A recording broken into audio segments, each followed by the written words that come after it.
Hello, bonjour. Aujourd'hui, on va parler de Willem-Alexander des Pays-Bas et sa femme Maxima.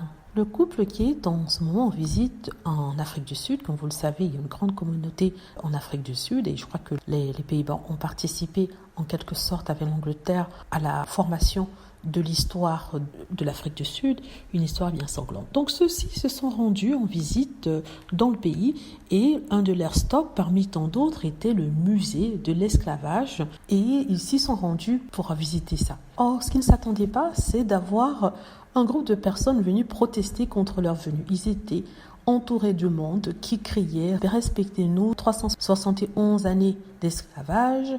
Il y a d'autres qui crient à la justice parce que bien sûr, il y a eu tellement de massacres en Afrique du Sud. Ils tiennent les Pays-Bas pour responsables ou complices en fait de massacres de certains de leurs ressortissants commis par certains ressortissants, certains colons des Pays-Bas. Donc ça n'a pas été un moment facile pour eux ou un moment agréable pour eux. Ça rappelle ce qui s'est passé avec les Cambridge dans les Caraïbes. Vous vous souvenez qu'il y a 1 ou 2 ans, le prince William et Kate sont allés faire un tour dans les Caraïbes. Ils ont été très mal accueillis et les gens demandaient réparation pour les atrocités de l'Angleterre dans ce pays-là. Et c'est le cas ici pour les Pays-Bas. Donc, c'est un moment éducateur ou éducatif pour ce couple qui n'a pas la chance de recevoir tout le bien que pense la population des pays européens qui ont eu quand même une main dans la plupart de ce qui est arrivé historiquement. Je peux dire les pauvres, mais bon.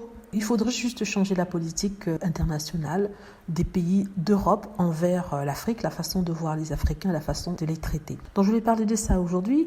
Ce n'est peut-être pas leur faute, c'est la faute de leurs ancêtres, en tout cas celui de Willem-Alexander, même s'il bénéficie largement de tous les privilèges que lui ont attribué le pillage des ressources dans ces pays-là. Bon, j'espère que pour ceux qui ne comprenaient pas, j'ai essayé d'expliquer pourquoi cette réaction des personnes en Afrique du Sud. C'est un contentieux historique que les populations en Afrique du Sud, dans ce cas-ci, mais africaines en général, avec l'Europe et toute personne qui s'implique dans la politique intérieure de leur pays. Voilà, dites-moi ce que vous en pensez. J'espère que vous aimez la vidéo. N'hésitez pas à cliquer sur like si c'est le cas, à vous abonner pour plus de vidéos et à cliquer sur la petite cloche afin d'être averti lorsque je poste une nouvelle vidéo. Merci.